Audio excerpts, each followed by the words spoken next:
എങ്കിൽ എന്നെക്കുറിച്ച് ഒരു ഗാനം ആ മുരളിയിലൂടെ ഒന്ന് വായിക്കുമോ എന്നവൾ ചോദിച്ചു. നിന്നെക്കുറിച്ചല്ലാതെ മറ്റൊന്നും ഇപ്പോൾ ഈ മുരളിയിലൂടെ ഞാൻ വായിക്കാറില്ല എന്നവൻ പറഞ്ഞു. എന്നിട്ട് അവൻ ആ മുരളിയിലൂടെ മനോഹരമായ ഒരു ഗാനം ആലപിച്ചു. പതിയെ നടന്നു നീങ്ങി. പിന്നീട് അവർ തമ്മിൽ കണ്ടിട്ടില്ല. ചന്ദ്രികയുടെ വിവാഹമാണെന്നറിഞ്ഞ രമണന് അത് താങ്ങാനായില്ല. വെറുമൊരു സ്വപ്നലോകത്തായിരുന്ന അവൾക്ക് നല്ലൊരു വിവാഹാലോചന വന്നപ്പോൾ മാതാപിതാക്കളുടെ വാക്കുകേട്ടതിന് സമ്മതിക്കാനേ തോന്നിയുള്ളൂ. എന്നാൽ തന്നെക്കുറിച്ച് അവൾ അവരോട് സംസാരിച്ചില്ല എന്ന് തോന്നിയ രമണന് അവൾ ഒരു വഞ്ചകിയായിട്ടാണ് തോന്നിയത്. അങ്ങനെ അവൻ താങ്ങാനാവാത്ത മനോവിഷമത്താൽ ഈ ലോകത്തോട് തന്നെ വിട പറഞ്ഞു.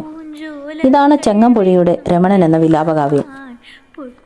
ഇനി യഥാർത്ഥത്തിൽ ചങ്ങമ്പുഴയുടെ ആത്മസുഹൃത്തും കവിയുമായ ഇടപ്പള്ളി രാഘവൻ പിള്ള പാണ്ഡവത്ത് നീലകണ്ഠ പിള്ളയുടെയും മീനാക്ഷി അമ്മയുടെയും മകനായിരുന്നു.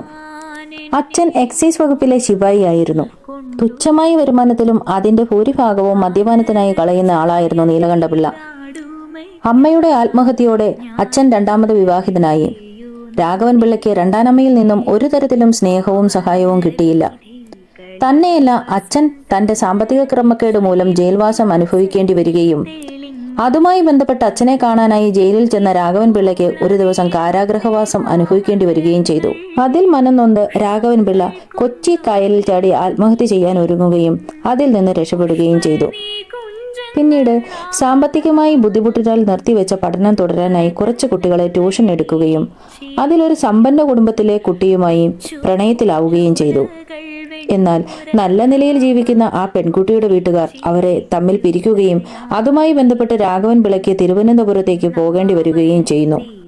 പിന്നീട് അവിടെ നിന്നും കൊല്ലത്തെത്തുന്ന അദ്ദേഹം അവിടെ ഒരു അഭിഭാഷകന്റെ വീട്ടിൽ താമസവും ചെറിയൊരു ജോലിയും ലഭിക്കുകയും ചെയ്യുന്നു. പിന്നീട് കുറച്ചു നാളുകൾക്ക് ശേഷം തനിക്ക് അഭയം തന്ന ഈ അഭിഭാഷകൻ തന്റെ പ്രണയിനിയുടെ ബന്ധുവാണെന്ന് മനസ്സിലാക്കുകയും അവളുടെ വിവാഹമാണെന്ന് അറിയുകയും ചെയ്തു. ആകെ തളർന്നുപോയ രാഘവൻ പിള്ള അഭിഭാഷകനും കുടുംബവും അവിടെ ഇല്ലായിരുന്ന മഴയുള്ള ഒരു ദിവസം 1936 ജൂലൈ മാസം 3-ാം തീയതി തന്റെ അവസാന കാവ്യമായ നാളത്തെ പ്രഭാതം മാതൃഭൂമി ദിനപത്രത്തിൽ അച്ചടിക്കാനായി കൊടുക്കുകയും തിരികെ വന്ന ആത്മഹത്യാക്കുറിപ്പിൽ എനിക്ക് പാടുവാൻ ആഗ്രഹമുണ്ട്, എന്റെ മുരളി തകർന്നുപോയി എന്ന് എഴുതി ചേർത്ത് ഈ ലോകത്തോട് എന്നേക്കുമായി അദ്ദേഹം സ്വയം വിട പറഞ്ഞു. 80ഓളം കൃതികൾ രചിച്ച അദ്ദേഹം തന്റെ മരണവാർത്തയും അവസാനത്തെ കാവ്യവും ഒരുമിച്ച് പിറ്റേന്നത്തെ മാതൃഭൂമി ദിനപത്രത്തിൽ ജനങ്ങളിലേക്ക് എത്തിച്ചു. ഇതാണ് യഥാർത്ഥ കഥ.